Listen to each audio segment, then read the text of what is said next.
It was a quiet, eerie night in the heart of Accra.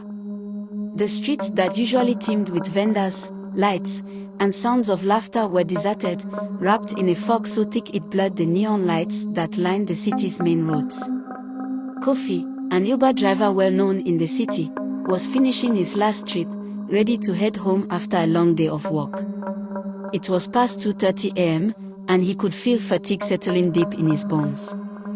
But just as he was about to log off the app, his phone buzzed with a new ride request. Kofi sighed, rubbing his tired eyes. One last trip, he muttered, glancing at the app, just one more. But this request was different. The pickup location wasn't a house, a bar, or even a busy road. It was a stretch of land on the outskirts of the city, a place Kofi had only heard of in stories. Known locally as the Lost Road, it was a winding, narrow path lined with ancient trees. Rumors had it that the road was haunted, that those who ventured there at night often saw things that weren't entirely of this world. Kofi hesitated, his thumb hovering over the accept button. He chuckled nervously, pushing the thought from his mind. It's just an empty road, he whispered to himself, as if to ward off the chill creeping up his spine. He accepted the request, and his GPS guided him toward the edge of the city. As he drove, the lights faded, and the once familiar buildings gave way to shadowed forest and empty fields. The night seemed darker here, heavier, as if it carried secrets that should never be disturbed. After nearly 20 minutes of silence, Kofi finally arrived at the pickup location. But there was no one in sight. His car idled on the side of the road, his headlights casting an eerie glow on the tall, gnarled trees that lined the path. He squinted, peering through the fog, expecting to see someone step out from the shadows. But the road remained silent, and a deep, unsettling stillness filled the air. Kofi tapped his steering wheel, ready to cancel the ride, when suddenly he saw her. A woman, standing just beyond the reach of his headlights, dressed in a white, flowing gown that seemed out of place. She was still, almost statuesque, her face hidden behind a curtain of dark, glossy hair. For a moment, Kofi's breath hitched. She was so still, so silent, that she looked like she could have been carved from stone. Gathering his courage, Kofi rolled down the window and called out, "Are you the one who requested a ride?" The woman lifted her head slightly, her hair parting just enough for Kofi to see her eyes, dark and deep, like the shadows cast by the forest around them. She didn't answer but slowly nodded, stepping forward with a strange, almost floating grace. Kofi's unease grew as she opened the back door and slid into the seat directly behind him. The car filled with a chill that made Kofi shiver. He tried to ignore it, keeping his gaze firmly on the road ahead. "Where to?" he asked, forcing a casual tone. The woman remained silent, lifting her arm to point down the road, into the depths of the lost road. Kofi swallowed hard, his fingers tightening on the steering wheel. Every instinct screamed for him to drive back to the city, but something in her gaze compelled him forward. He eased the car into drive, and they began their journey into the dark unknown. As he drove, Kofi couldn't shake the feeling of being watched. He could feel her gaze pacing the back of his neck, her presence like a weight pressing down on him.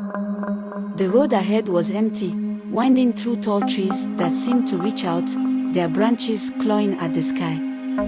Minutes turned to what felt like hours, and the silence grew heavier, filling the car with a tension Kofi had never experienced before. To break the quiet, he cleared his throat and asked, "So, are you visiting someone out here?" The woman didn't respond. Her gaze remained fixed on the darkness ahead, her hands clasped tightly in her lap. Kofi glanced in the rearview mirror, only to find her staring back at him, her expression as blank and lifeless as ever. A strange sensation washed over him, an urge to drive faster, to get away from her as quickly as possible. But his foot seemed glued to the pedal, keeping his speed steady, almost as if something was guiding him down this cursed path. After what felt like an eternity, they arrived at a small clearing in the woods, a place where the trees parted to reveal a hauntingly beautiful view of the night sky, stars twinkling like distant spirits. The woman's face softened, a faint, melancholic smile tugging at the corners of her mouth. "This is where it happened," she whispered, her voice barely audible. Kofi's heart pounded, his skin prickling with dread. What happened here?" She looked at him, and in her eyes, he saw a sorrow so profound it chilled him to his core. "A long time ago, I was a driver too," she began softly. "I drove these roads late at night, taking passengers to places they needed to go. But one night, I picked up a man, just like you picked me up tonight." Kofi's hands shook as he gripped the wheel. "And what happened?" The woman's gaze drifted back to the clearing, her face clouded with an emotion that seemed almost otherworldly. The man, he wasn't what he seemed. He was empty. A lost soul, trapped between worlds, searching for someone to join him. I didn't know it then, but he had chosen me to be his companion, forever. A shiver ran down Kofi's spine. He tried to look away, but her story held him captive, as if her words had bound him to her.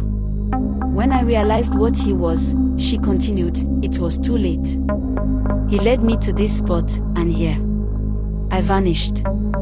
My soul was taken, bound to this road for eternity. Now, I am the one who must roam, waiting for the next soul to take my place." Kofi's mouth went dry. Are you saying that, you're..." The woman turned to him, her eyes filled with sorrow. "Yes, Kofi. I am a spirit. And now, I have come to offer you a choice." Kofi's pulse quickened, and he swallowed hard. "A choice?" She nodded slowly. "You can stay here with me, bound to this place forever. Or, you can go back. But if you choose to return to the world of the living, you must promise never to come back to this road again." Kofi's mind raced. He didn't want to stay. He had a family, a life.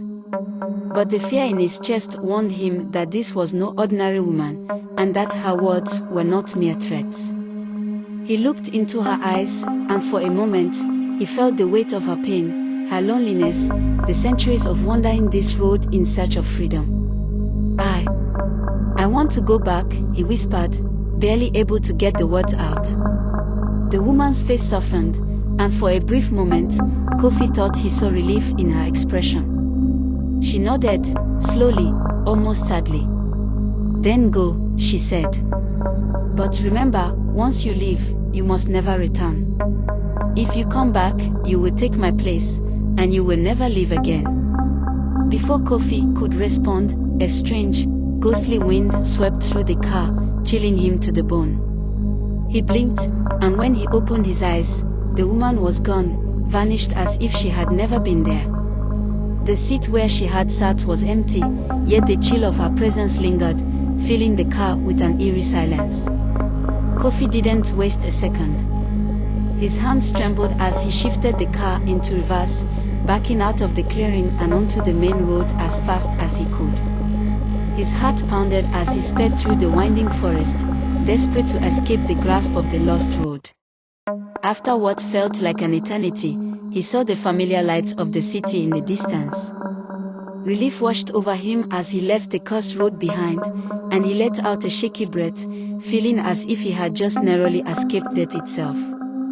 When he finally reached his home, Kofi parked in his driveway and sat in silence, trying to process what had just happened.